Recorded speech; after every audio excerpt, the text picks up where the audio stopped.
लंबे समय अंतराल के पश्चात देश में नर्सिंग असिस्टेंट सेना भर्ती के लिए टेंटेटिव शेड्यूल जारी किया जा चुका है। इसी के तहत देश के सभी एआरओ की ओर से नर्सिंग असिस्टेंट भर्ती के लिए टेंटेटिव शेड्यूल सामने रखा गया है और इसी शेड्यूल के नोटिफिकेशन के अंदर देश के जितने भी एआरओ हैं उन तमाम नोटिफिकेशन के अंदर नर्सिंग असिस्टेंट की भर्ती के नोटिफिकेशन के अंदर पेंडिंग भर्ती प्रक्रिया बोले तो कॉमन एंट्रेंस एग्जाम का जिक्र किया गया है। और वहीं से एक बात सामने आती है कि देश के युवा जो आर्मी एग्जाम एयरफोर्स एनरोलमेंट में रिजल्ट का इंतजार कर रहे थे, आखिरकार उनके साथ दोहरा रवैया क्यों अपनाया जा रहा है। साथियों, नर्सिंग असिस्टेंट की भर्ती के संदर्भ में जो नोटिफिकेशन है, जैसा कि आप स्क्रीन के ऊपर देख पा रहे हैं, एज रिलेक्शंस के संदर्भ में लिखा हुआ है कि recruitment process for soldier technical nursing assistant veterinary held in recruiting year 2020, 21 and 21-22 were suspended due to COVID-19. The validity period of medical test is for 180 days and the same has being no more valid in respected of candidates who are awaiting conduct of CE. जी हां, अगर इस notification में इस para को आप देखेंगे तो इसमें साफ लिखा हुआ है कि चिकित्सा परीक्षण की वैधता होती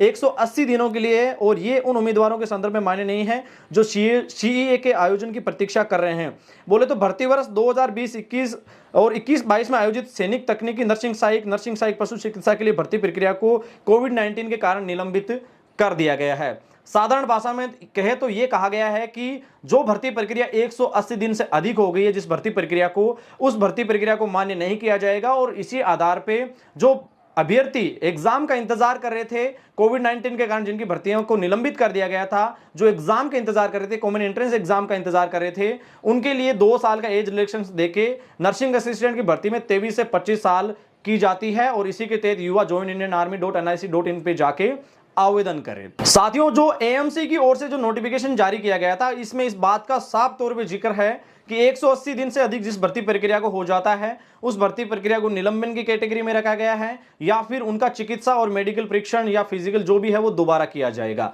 अब आपको एक भर्ती का डेटा देते हैं जो भर्ती जबलपुर सेना भर्ती कार्यालय की ओर से 2020 में कंडक्ट हुई थी।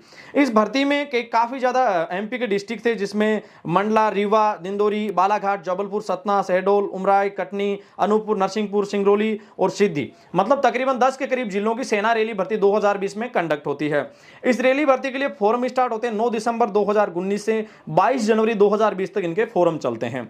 एडमिट कार्ड इनके 23 जनवरी 2020 से 6 फरवरी 2020 के बीच अलॉट किए जाते हैं और ये रैली भर्ती 7 फरवरी 2020 से 19 फरवरी 2020 के बीच कंडक्ट होती है। इस रैली भर्ती का आयोजन होता है। ध्यान दीजिए, इस रैली भर्ती को 7 फरवरी 2020 से 19 फरवरी 2020 के बीच में कंडक्ट करवाया जाता है और इस रैली भर्ती का एग्जाम होता है 1 नवंबर 2020 को, क्योंकि बीच में कोविड-19 के कारण भारत में लॉकडाउन लगा और काफी ज्यादा कोविड की क्रिटिकल कंडीशंस उस समय सामने आई थी।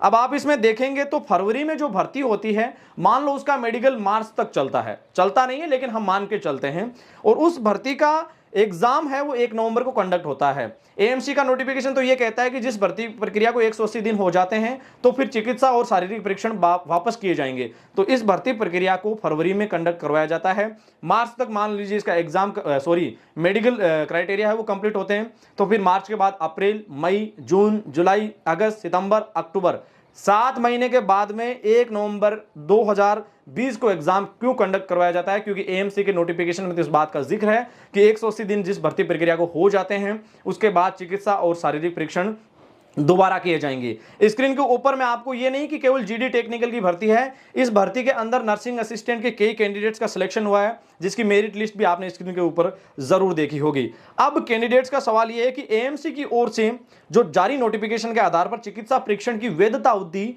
180 दिन के लिए मान्य है, तो फिर पेंडिंग भर्ती प्रक्रिया के लिए जो कैंडिडेट सीई का इंतजार कर रहे थे, जिनके शारीरिक परीक्षण को काफी समय हो चुका है, उन्हें एक टाइम के लिए 2 साल की आयु में जो छूट प्रदान की जा रही है, इच्छुक युवा आवेदन करें, यह बात एएमसी की ओर से कही है।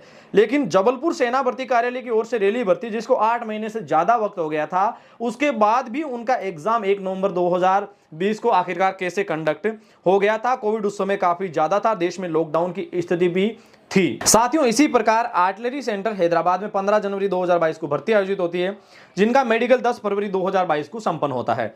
बोले तो फरवरी माह में भर्ती प्रक्रिया संपन्न हो जाती है। केंद्र सरकार ने जून माह में अग्निपथ योजना को मंजूरी दी और इसके पश्चात इंडियन आर्मी की ओर से कॉमन एंट्रेंस एग्जाम जो पेंडिंग थे उनको रद्द बता दिया गया था। अब आप ये नोट करें कि एएमसी के नोटिफिकेशन के अंदर तो 180 दिन का जिक्र किया गया है, जबकि जो फरवरी माह में जो भर्ती कंडक्ट होती है, जो भर्ती प्रक्रिया पूरी होती है, उनको उस भर्ती प्रक्रिया को 120 दिन के बाद ही रद्द कर दिया जाता है। इसी प्रकार AAD सेंटर में भी भर्ती होती है फरवरी माह में, एएमसी सेंटर में भी भर्ती होती है। उन भर्ती प्रक्रियाओं को केवल 120-25 दिन होते हैं, उन भर्ती प्रक्रियाओं को भी रद्द कर दिया जाता है। तो आखिरकार इस तरीके का दोहरा रवैया क्यों अपनाया जा रहा है? क्योंकि एक और तो एक भर्ती को 210 दिन हो जाते हैं, फिर भी उस भर्ती प्रक्रिया का एग्जाम होता है, मेरिट आती है, कैंडिडेट्स ज्वाइनिंग पे जाते हैं। वहीं एक और 120 दिन होने के बाद भी उस भर्ती प्रक्रिया को रद्द कर दिया जाता है। युवाओं का सवाल है कि अगर 180 दिन ही चिकित्सा जांच के लिए मान्य है तो फिर से चिकित्सा जांच करवाई जानी चाहिए। ये बड़ा सवाल है युवाओं का कि अगर 180 दिन का ये जो नियम है वो चिकित्सा परीक्षण के लिए है, तो फिर इसको शारीरिक परीक्षण के लिए क्यों लागू किया जा रहा है? आपको मेडिकल दोबारा करना चाहिए और फिर उसका कॉमन एंट्रेंस एग्जाम कंडक्ट करवाया जाना चाहिए। शुरू से इस भर्ती प्रक्रिया की प्रणाली को क्यों लागू कर रहे हैं? ये युवाओं का एक बड़ा सवाल है। इसी के साथ एक ये भी है कि जीडी नर्सिंग असिस्टेंट के युवाओं को तो 2 साल की एज में छूट दे दी।